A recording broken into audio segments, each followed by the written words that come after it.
அவரைக்காய வச்சு ஒரு variety rice செய்ய போகிறோம்.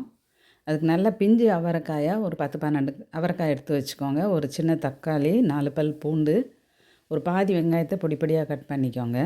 இதுக்கு தேவையான பொடியை நம்ம ரெடி பண்ண போகிறோம். ஒரு டேபிள் ஸ்பூன் கடலைப்பருப்பும், ஒரு டேபிள் ஸ்பூன் உளுந்த பருப்பும், ஒரு சின்ன பல் பூண்டு தோலோட ஒரு 4, 5 பல் பூண்டும், கொஞ்சம் கருவேப்பிலையும் சேர்த்து இந்த மாதிரி லேசாக ரோஸ்ட் பண்ணிக்கோங்க.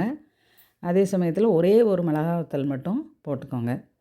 போட்டுட்டு இது ஓரளவு வறுபட்டு வந்த உடனே மல்லி இருந்ததுன்னா மல்லி சேர்த்துக்கோங்க. மல்லி இல்லைங்கிறதுனால மல்லித்தூள் நான் 1 டீஸ்பூன் சேர்த்துருக்குறேன். நீங்கள் மல்லி இருந்ததுன்னா 1½ டீஸ்பூன் அளவு சேர்த்துக்கலாம். இப்போ இதெல்லாத்தையும் ஆறின உடனே ஒரு மிக்ஸி ஜாரில் போட்டு 1 2 பொடி பண்ணி எடுத்துக்கோங்க. இந்த மாதிரி இருக்கணும். இப்போ ஒரு பாத்திரத்தை அடுப்பில் வச்சு அதில் கொஞ்சம் எண்ணெய் கொஞ்சம் தாளிக்கிறதுக்கு வைக்கிறத விட கொஞ்சம் கூட விட்டு கொஞ்சமாக கடுகு ஜீரகம் போட்டுக்கோங்க. அது பொரிஞ்ச உடனே வெங்காயம், பச்சை மிளகாய், வெங்காயம் கருவேப்பிலை மட்டும் போடுங்க, பச்சை மிளகாய் கூட வேண்டாம். போட்டுட்டு அது லேசாக வதங்கின உடனே பூண்டு தட்டி போட்டுக்கோங்க. நீங்கள் வெந்தயம் பெருங்காயம் பொடி போடணும் அப்படின்னு நினச்சிங்கன்னா அந்த பூண்டு நிறுத்திக்கலாம். இந்த மாதிரி போட்டு அது வதங்கின உடனே இந்த பொடி பொடியாக கட் பண்ணி வைக்கணும். அந்த அவரைக்காயை, பிஞ்சு அவரைக்காய் பொடி பொடியாக கட் பண்ணி இது மாதிரி போட்டு இந்த சாதமும் இந்த அவரைக்காய்க்கும் சேர்ந்த அளவுக்கு உப்பு அதில் சேர்த்துட்டு நல்லா வதக்கி விட்டு கொஞ்சம் நேரம் மூடி வச்சிங்கன்னா அதுலேயே அது வெந்துடும்.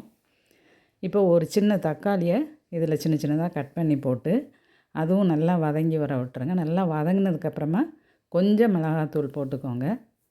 ரொம்ப தேவையில்லை. கொஞ்சமாக மிளகாத்தூள் போட்டுட்டு இதையும் நல்லா வதக்கி விட்ருங்க. நல்லா வதங்கி வெந்து வந்த உடனே நம்ம கொஞ்சம் மல்லித்தலையும் கொஞ்சம் தேங்காயும் இதில் போட்டுக்கலாம். அவரைக்காயில் ஒரு லேசான கசப்பு இருக்கும். அதனால் கொஞ்சம் தேங்காய் தூண்டிங்கன்னா அது கொஞ்சம் நல்லா டேஸ்ட்டு நல்லாயிருக்கும். தேங்காய் துருவி போட்டு கொஞ்சம் மல்லித்தலையையும் போட்டு லேசாக கிண்டி விட்டு இதை நீங்கள் இறக்கி வச்சிடலாம். இறக்குனதுக்கப்புறமா இதில் நம்ம தேவையான அளவு சாதம் போட்டு நம்ம கிண்ட போகிறோம். அதுக்கு இந்த பொடியை முதல்ல நம்ம அரைச்சி வச்சுருக்கிற அந்த பொடியில் ஒரு 1லேருந்து 2 டீஸ்பூன், நீங்கள் எவ்வளோ சாதம் போடுறீங்களோ அதுக்கு தகுந்த மாதிரி கொஞ்சமாக போட்டிங்கன்னா 1 டீஸ்பூன் போதும். இல்லைன்னா கொஞ்சம் கூட போட்டுக்கலாம். அது கொஞ்சம் கூடுதல் வாசனையை கொடுக்கும். இப்போ போட்டுட்டு இதில் ஒரு 2 கரண்டி அளவுக்கு சாதம் போட்டிங்க அப்படின்னு சொன்னாக்கா போட்டு கிளறினீங்கன்னா இந்த அவரைக்காய் சாதம் ரொம்ப டேஸ்ட்டாக இருக்கும்.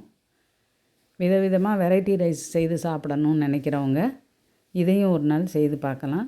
ரொம்பவே நல்லாயிருக்கும். இது கூட ஆனியன் ரைத்தா வச்சுக்கலாம், அல்லது வேறு ஏதாவது எக் கிரேவி அந்த மாதிரி கூட வச்சு சாப்பிட்லாம். ட்ரை பண்ணி பாருங்கள்.